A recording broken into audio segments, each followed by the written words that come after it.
Hey, appreciate you for tuning in to another episode of Chomping at the Bit.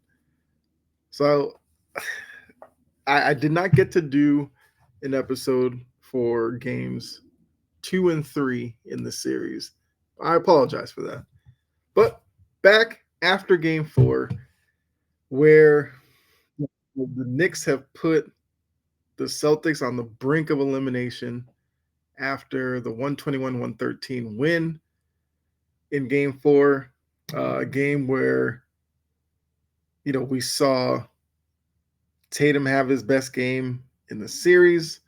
Obviously, I'll talk about what happened with him during the game after this quick recap. But this was kind of leading up to be maybe the best game of the series because we saw a game that was going to be really tight late in the game.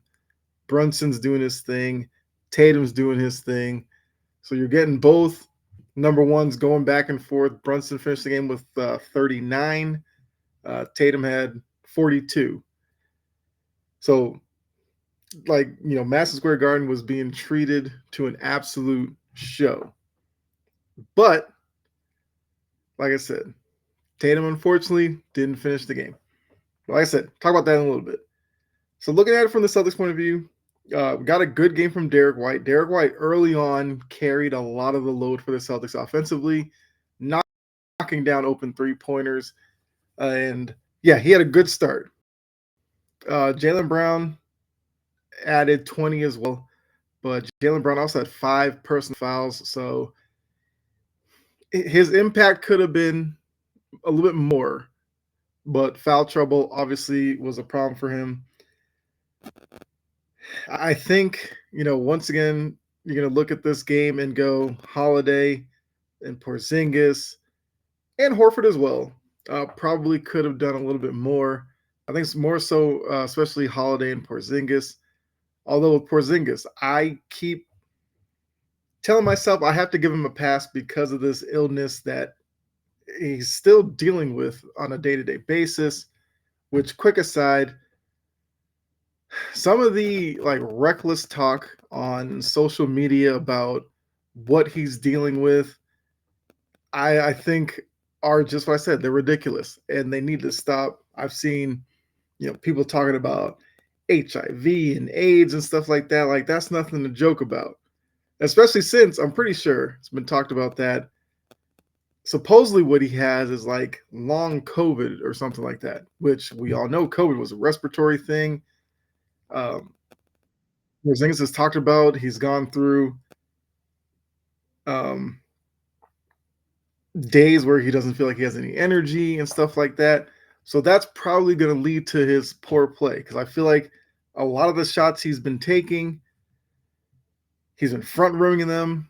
When he's moving around on defense, he just does not look right. So I think at this point, I don't know what the alternative for Missoula is going to be, but we're going to kind of have to look at this and be like, whatever you get from Porzingis is what you're going to get. And if he doesn't look good, it's got to be the illness. So he may not be right until maybe an off season where he can just kind of chill. I don't know. But yeah, Holiday, the offensive production that the Celtics got last season, they're just not getting this year. And that's been a bit of a problem in this series. Now, Holiday is, I guess you want to give Holiday a bit of a pass. He is tasked with, Brunson and that on the defensive end, but yeah, he's got to be giving you more offensively. And Al Horford, look, I'm never going to say a bad thing about Al Horford. Al Horford's my guy. I like Al Horford. He's been a leader on this team. He's 38, 39 years old. Like, he's doing his thing. For me, Al Horford has allowed a couple of bad games. So I'm not going to say anything about Al Horford. Like,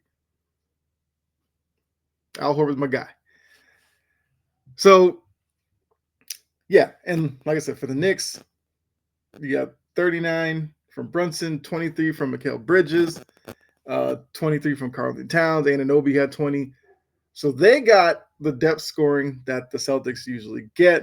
but just haven't been getting in this series. Uh, Celtics did start off really well, as they've done now, what, 3 times in the 3 losses. But second half, the Knicks had better second halves, and that's we are where we are. So, um, the series does look like it's probably over, because coming back from 3-1 is a difficult task. Trust me. Not gonna sit here and act like, oh, the Celtics will just win this in 7. I don't know about that. Game 5, obviously, very important to the Celtics. Now, if the Celtics can get Game 5, the pressure absolutely leaves them and goes to the Knicks, because then it'd be 3-2 going back to New York. The Knicks would have to end the series in New York. Because if you allow this to get to a Game 7 in Boston, that means momentum's completely taken away from them. If we're at that point, trust me, I will be here with a video talking about how the Celtics are going to get it done. One major issue with that, obviously, will be what I will talk about here really quickly, but did want to get into some stats. The Knicks shot 54% from the field. The Celtics shot 48%. Both teams shot about the same from 3. Celtics were 38%. Knicks were 35%.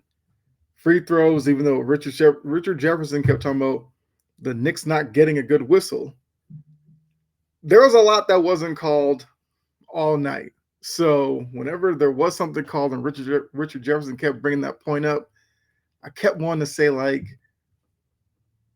what game are you watching? But, it is what it is. The Knicks out-rebounded the Celtics 52-41. That, I feel like, late in games where the Knicks had their comebacks, that's been a part that has hurt the Celtics, is like the Knicks start crashing the boards and, they come up with offensive rebounds, which leads to second chance points, all that. I mean, some of that it's been like absolute mini battles under the hoop, whether it's Tatum down there, Horford, Porzingis, like whoever, going up against Cat, Josh Hart, and these guys. So, yeah, it's just, yeah, it's kind of just is what it is at this point. Look, teams don't repeat in the NBA for a reason, but like I said, not going to completely close the door on the Celtics getting this done. Because as Jaylen Brown said, was it after Game 3? You got to win 4 times. So the Knicks just happen to be closer to that mark than the Celtics are. The series is not over. But now with that, I do have to talk about, hold on a second, Tatum. Late in the fourth quarter, I believe 4.5 minutes to go, I think. There was a loose ball. Tatum went for it, automatically went down, grabbed at the back of his ankle. I believe he called timeout himself, or he like alerted somebody or something like that. Game stopped. The camera pans over to him. He's down on the court, grabbing at the back of his ankle, slamming his head on the court, put his face down on the court, shaking his head no. So I feel like he knew what went on. Now, for me, they showed the replay. I knew what happened, because the same thing that happened to me years ago.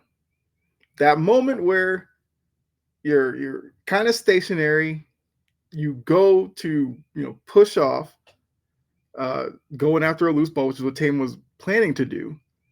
But unfortunately, like, his right leg was a little bit too far behind him, so then pushing off of it led to what like I said, watching it, I knew it was an Achilles injury. The question for me was, did he tear it, sprain it, rupture it? And I can't tell you, because the team had been kind of quiet about it. Guys, they were waiting for MRIs and all that stuff to come about. He tore it and had surgery on it today. So did not waste any time. Now, doing it right away, obviously, now you have to start the timetable for when he can come back. I guess the rule of thumb is with Achilles injuries is like a year. So he's probably out most of next season. Now we do know some athletes are just freaks of nature, come back a little early. I don't know. Modern medicine is a thing. But if you think Tatum's gonna be ready like start of next season, no. Trade deadline, no. I think it's something where they probably just keep Tatum out maybe all next season, do it all again season after. That's rough. Like Tatum's my guy, man. I definitely appreciate him. Loved how he was playing in that game too. Like he looked like a guy that was out to prove some people wrong. Like the game seemed to be free flowing for him. Like he seemed like he was kind of in control of what he wanted to do when he wanted to do it. Because it got to the point where I was almost rooting for like overtime just to see him and Brunson continue the back and forth. But he goes down, he's out. We now know. Well, actually, hold on. I believe he ruptured it. Okay, because one publication said it was a torn Achilles. Another one I'm seeing is saying ruptured. Either way, it was an Achilles tendon injury. So I believe when I did it, I tore mine, which they say like if you're gonna do an injury to your Achilles, it's better to rupture it than to tear it. So I'm thinking if he had surgery on it, it was ruptured. I believe a torn one, they don't do surgery. Not a doctor, not pretending to be one. I'm just trying to remember to what happened with me. Mine was torn. I didn't have surgery. I literally had to just wait for it to heal, like elevating, icing, all of that. He had surgery, had to be ruptured like off the bone. So that might be as wild as this may sound, that might be the best case scenario in all of this. So it definitely makes the rest of this series look much darker in that you're now having to do this with a guy without a guy who was averaging, I believe, 28, 12, and 6 in these playoffs. Despite people saying he's not a playoff performer, he's not this, he's not that. 28, 12, and 6, you're doing work. Obviously, Jaylen Brown, he's got to step up. He can't be in foul trouble game 5. You're going to need the same Derek White. At this point, it's like Holiday, Porzingis, Horford. 2 out of the 3 of you got to give 15, 20 points in game 3. Pritchard's going to probably have to play a much bigger role off the bench. I want to see kind of what Mazzulla does with the starting lineup. Does he start Porzingis? Hope Porzingis maybe starting gets him going a little bit. I don't know, but we're going to see. Now, Mazzulla said teams that tap into their darkness, which a lot of people have kind of been making fun of that comment or talking about how Mazzulla just be saying some crazy stuff. Look, Mazzulla's just a different type of guy. We know that. So his messaging going into game 5, he's got to pull one out. Because there were reports like after the game, the locker room was very quiet as obviously they were waiting to hear what happened to Tatum.